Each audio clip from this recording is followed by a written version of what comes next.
Hello everyone, I wanted to make a video to show you how to tab your ICD-10-CM.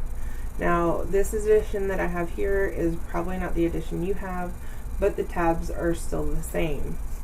So along this side we're going to have all of our indexes and our major guideline and tables that we're going to use. At the top you're going to see that I have all of the code chapters, and we'll explain that more as we go. Please bear with me with this camera. I'm just trying to get this made. Alright, the first one we're going to start with are the guidelines. So in the beginning you may have some extra additional resources in the front. I'm sorry if I keep knocking this. But your very first tab is going to go under your ICD-10-CM official guidelines for coding and reporting. I will show you the tabs that I have. Feel free at any point during this video to pause, rewind as we go. Sorry, that was huge. So here's an example of mine. I use these that are kind of like paper on the top, but they're plastic, and it's awesome because they're repositionable, which is great, especially if you work in the fields. You can actually, when you get a new manual, you can take them off and move them over to the new manual. So the first one we're going to do is guidelines. Once you've coded the guidelines, the very next section, if you notice on here, there's some black sections and then it goes to the gray sections. Now where that black and gray meet, that's where your index begins. So for exam purposes, I put index and volume 2. So that way if I had a question about whether or not the index, what volume it was, I had that answer right there. These are allowed, tabs are allowed for your CPC exam. Post-it notes or any loose papers inside are not. They will shake them out. Alright, the next section, as you can imagine, our index is quite large. So it'll go back to a black stripe tab on the side. That's where we're going to put our next one, which is our table of neoplasms, or our neoplasm table. Sorry, so that's what I had named mine, neoplasm table. And then put it wherever you're comfortable. After that, we'll do the next table that is after our neoplasm table, and that is the table of drugs and chemicals. So you want to make sure you have one for tables of drugs and chemicals. After that, we're going to do our external causes index. Our external causes actually has its own index in our ICD-10. You will use this a lot, but a lot of people will start in your main index, forget there is an external causes.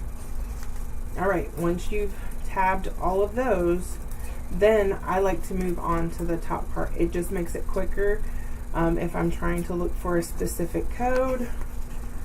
Give you an example.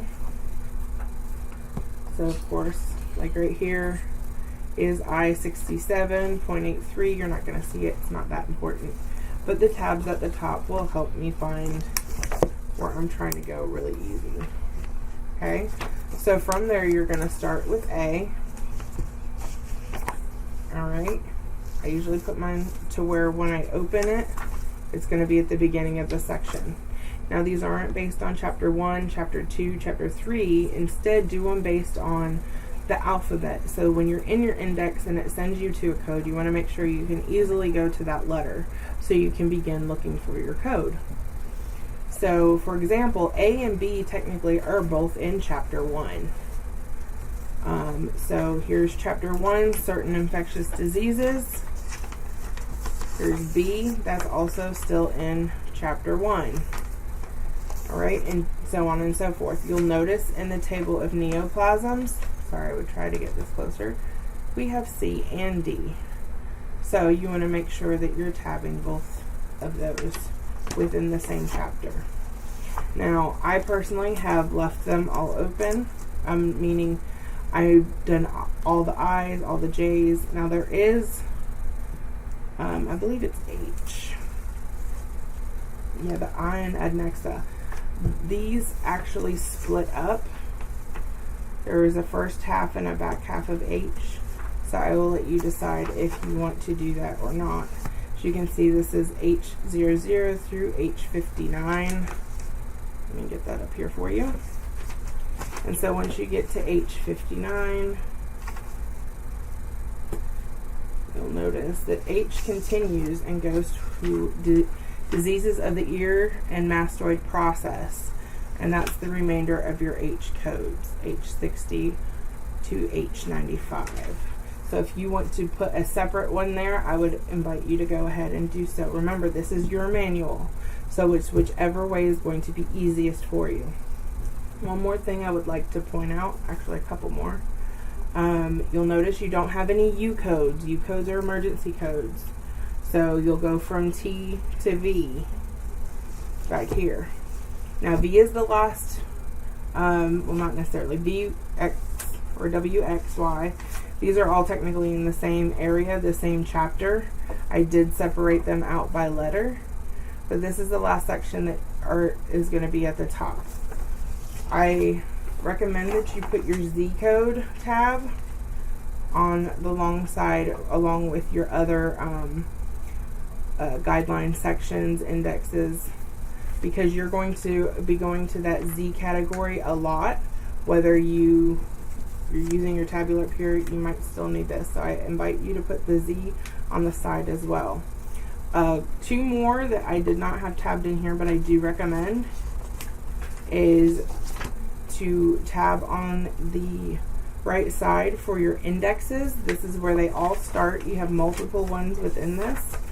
And then lastly, I invite you to make a tab for illustrations. There are other illustrations that are divided by chapter. So you will see several different sections. And this is great help on your CPC exam. There are also some great illustrations that you can find in your your CPT manual and your HCPCS manual as well. I hope this was informational and helpful for you. Do remember, it doesn't matter what year you have, all of those sections are going to be in your ICD-10-CM. If you have any questions, please feel free to email me or call me. Thank you.